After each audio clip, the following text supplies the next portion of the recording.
Bonjour à tous et toutes, je suis ravi d'être avec vous. Comme vous l'avez compris, je suis le docteur Dauvilliers. Donc, je dirige le centre de référence national sur cette maladie rare et l'unité de sommeil aussi au CHU de Montpellier, puisqu'on ne s'occupe pas que de la narcolepsie. Je suis venu avec deux neuropsychologues, Carole Pesanti et Lily Guiraud, qui aident aussi au quotidien les patients. Donc moi, je voudrais saluer l'initiative d'une grand-mère, d'une patiente qu'on suit depuis des années. Et elle a eu l'initiative personnelle sans me dire qu'elle était la grand-mère d'une patiente qu'on suivait depuis des années. Donc c'était d'autant plus élogieux pour que je n'ai pas à dire oui absolument avant. Et je pense que le projet était suffisamment ambitieux et nécessaire pour pouvoir que la féliciter. Je pense qu'on peut le refaire.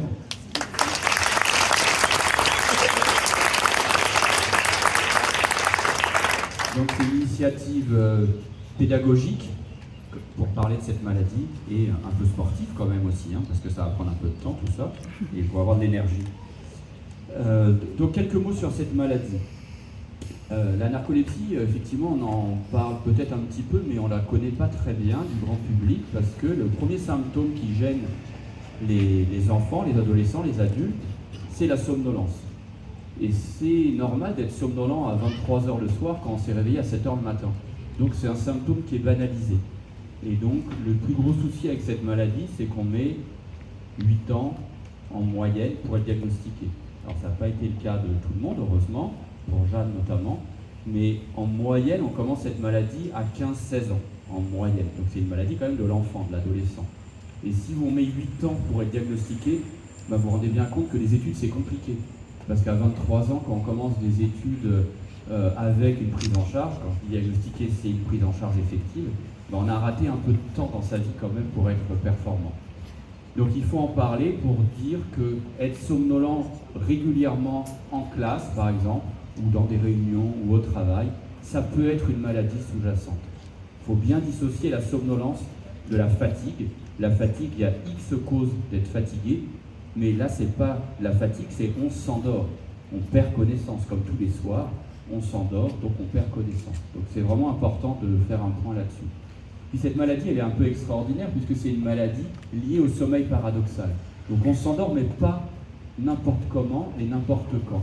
On s'endort dans le sommeil du rêve. Donc on va dormir 10-20 minutes, c'est des courtes siestes, et souvent en rêve, et après on est en forme, puis 2 heures après, on va redormir. Donc c'est pas du tout la sieste qui dure 1 heure et on n'est pas bien au réveil. Et on peut faire des siestes dès le matin.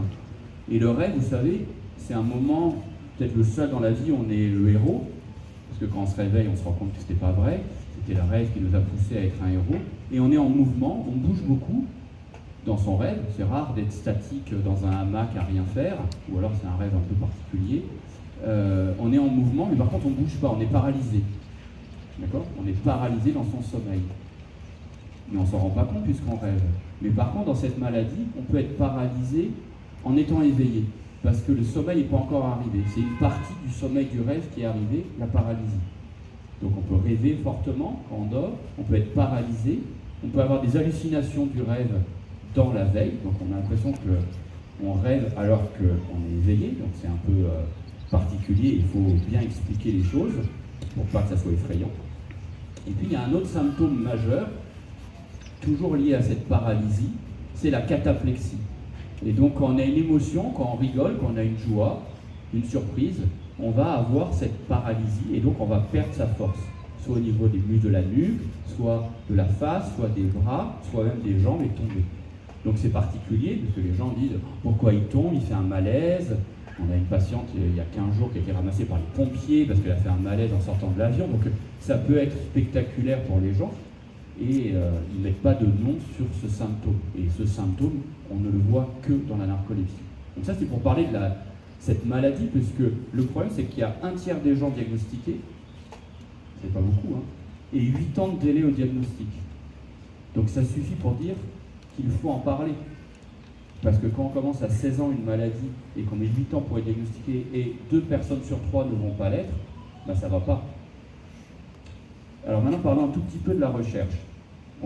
C'est une période très importante pour cette maladie, puisqu'il y a 25 ans, Donc cette maladie a été décrite par un Français, Jean-Baptiste Gélineau, en 1877. Vous voyez, donc ça fait longtemps qu'elle a été décrite.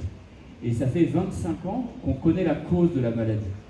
On a, je ne sais pas si vous le savez, mais 100 milliards de neurones dans le cerveau. D'accord ? 100 milliards, c'est quand même pas mal. Et il y en a 80 000 dans la partie très profonde du cerveau, proche de l'hypothalamus, qui va synthétiser une protéine qu'on appelle l'hypocrétine ou l'orexine. Et ces 80 000 neurones, sur 100 milliards, ne vont pas bien marcher. Ils ne vont pas synthétiser la protéine d'intérêt.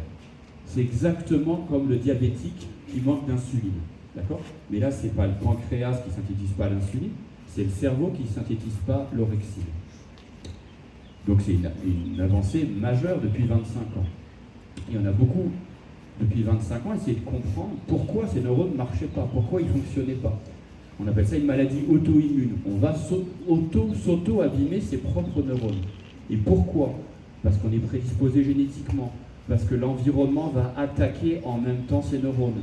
Par exemple, on a eu le vaccin en 2009, le vaccin Pandemrix, le vaccin contre la grippe H1N1, qui a favorisé nettement cette maladie par l'interaction entre la génétique et l'environnement.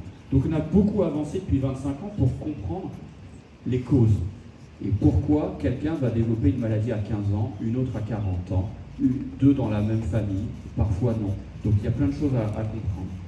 Et le but de comprendre ça, c'était d'empêcher la mort de ces neurones. Si on arrive à les diagnostiquer très tôt, au bout de 3 mois, 6 mois, ben on peut dire on va stopper la maladie, on va la freiner et il va en rester quelques-uns et tant mieux parce que la maladie sera moins sévère. On n'a pas réussi.